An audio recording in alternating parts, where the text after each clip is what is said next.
जय Hind, good morning दोस्तों। स्वागत है आपके अपने एग्ज़ाम पॉइंट चैनल पर।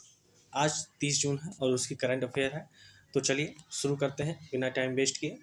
फर्स्ट क्वेश्चन है कि विश्व आर्थिक मंच के ऊर्जा संक्रमण सूचकांक 2023 में भारत को कौन सा स्थान मिला है। तो भारत को जो स्थान मिला है वो मिला है आपको 67वां स्थान। 67 रैंक पे भारत है और पहले स्थान पर आपका स्वीडन है। ठीक है ना।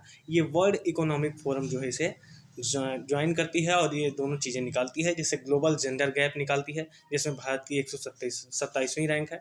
ठीक है। WEF की स्थापना कब हुई है? 1971 में, और इसका मुख्यालय कहाँ पर है? जेनेवा में है। ठीक है।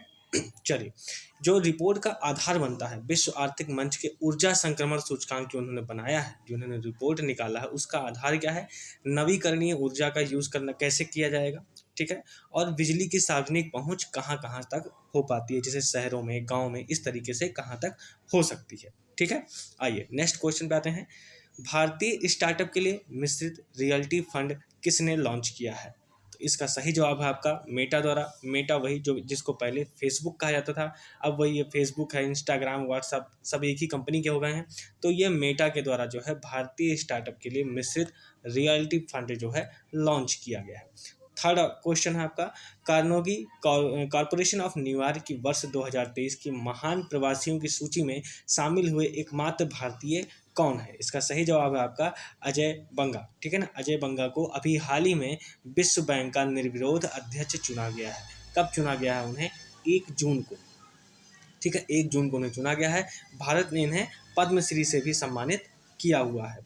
ठीक है। नेक्स्ट क्वेश्चन पे देखते हैं, राष्ट्रीय सांख्यिकी दिवस 2023 कब मनाया जाता है? तो राष्ट्रीय सांख्यिकी दिवस जो है वो 29 जून को मनाया जाता है। किसकी जयंती पर मनाया जाता है? तो PC महालनोबिस की जयंती पर मनाया जाता है और पहली बार 2007 में मनाया गया था।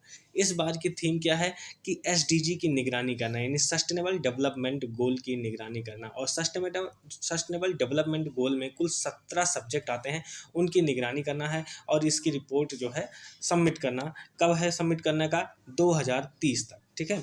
विश्व सांख्यिकी दिवस कब मनाया जाता है? वो मनाई जाती है आपको 20 अक्टूबर को मनाई जाती है। नेक्स्ट क्वेश्चन है कि बच्चों की सुरक्षा के लिए उठाए गए कदमों को ध्यान में रखते हुए किस देश को report on children and armed conflict 2023 से बाहर रखा गया है? तो यह कौन सा देश है? यह है आपका भारत है। यह रिपोर्ट UN के द्वारा जारी किया जाता है। ठीक है। नेक्स्ट क्वेश्चन पे आते हैं। नेक्स्ट क्वेश्चन है आपका कि किस सार्वजनिक उपक्रम को AEO T3 का दर्जा दिया गया है? AEO T3, AEO का मतलब होता है अधिकृत आर्थिक ऑपरेटर। ठीक है। अधिकृत आर्थिक ऑपरेटर AEO का मतलब होता है। T3 जो है वो लेवल टाइप का होता है, जैसे कि T1 level, T2 level, T3 level. और T3 लेवल सबसे उच्चतम सुविधा प्राप्त होती है। ठीक है ना। इसको जारी कौन कर रहा है? अप्रत्यक्ष कर बोर्ड, यानी वित्त मंत्रालय का ही एक विभाग है। उसका सही जवाब क्या है कि गेल को यह मिला हुआ है। ठीक है। गेल एक महारत्न कंपनी है और भारत में कुल 12 महारत्न कंपनियां होती हैं। ठीक है। जिसमें नवीनतम कौन सी है? अभी REC बनी है, जिसका पूरा नाम है रूरल इलेक्ट्रिफिकेशन कोऑपरेशन। ठीक। नेक्स्ट क्वेश्चन है कि केंद्र सरकार ने वैकल्पिक उर्वरकों को बढ़ावा देने हेतु किस योजना को मंजूरी प्रदान की है? तो उसका सही जवाब है PM प्रणाम योजना। वैकल्पिक उर्वरक को बढ़ावा देने के लिए, वैकल्पिक उर्वरक को बढ़ावा देना है यानी भूमि प्रदूषण को रोकना चाहते हैं। ठीक है ना। भूमि प्रदूषण को रोकना है, वैकल्पिक उर्वरक यानी रासायनिक उर्वरकों का प्रयोग नहीं करना है। ठीक है। कार्बनिक ऑर्गेनिक उर्वरकों का प्रयोग करना रहेगा। ठीक है। गोल्ड यूरिया का एक कॉन्सेप्ट आता है कि गोल्ड यूरिया क्या होती है? गोल्ड यूरिया जो है सल्फर युक्त यूरिया होती है, जहाँ पर जिस भूमि में सल्फर की कमी हो जाती है वहाँ पर जो है सल्फर युक्त यूरिया का यूज किया जाता है, जिसे गोल्ड यूरिया कहा गया है। ठीक है। पहला तरल नैनो यूरिया कहाँ पर खोला गया है? कलोल, गुजरात में इफ्को के द्वारा खोला गया है। ठीक है। लैब में बना पहला ऑर्गेनिक कंपाउंड भी कौन था? यूरिया ही था। यूरिया की खोज किसने की थी? वॉहलर ने किया था। ठीक है। 8वां क्वेश्चन है कि CJI डॉक्टर DY चंद्रचूड़ ने किस केंद्र शासित प्रदेश में उच्च न्यायालय के नए परिसर की आधारशिला रखी है? देखिए, नए परिसर की जम्मू के रायका में। देखिए, इसका मतलब ये नहीं कि उसके पास परिसर नहीं था। High court Jammu and Kashmir का अपना हाई कोर्ट है। ठीक है ना। लेकिन अभी नया परिसर बनने को तैयार हुआ है, तो वहाँ पर आधारशिला कहाँ रखा गया है? जम्मू में ही रखा गया है। ठीक।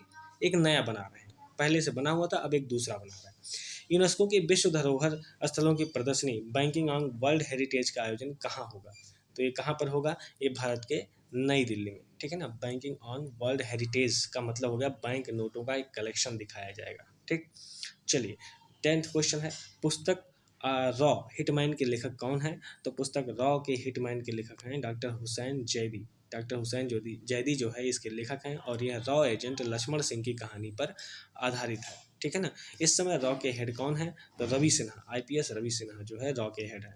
उत्प्रेरक केंद्रों की स्थापना कहाँ हुई है? लास्ट क्वेश्चन है आज का। उत्प्रेरक केंद्रों की स्थापना जो है वो नई दिल्ली में हुई है। उद्योगों में स्वच्छ प्रौद्योगिकी के लिए इसकी स्थापना की गई है, ठीक है। चलिए आज का करंट यही समाप्त होता है। चैनल अच्छा लगा हो तो लाइक से सब्सक्राइब जरूर कीजिएगा। धन्यवाद।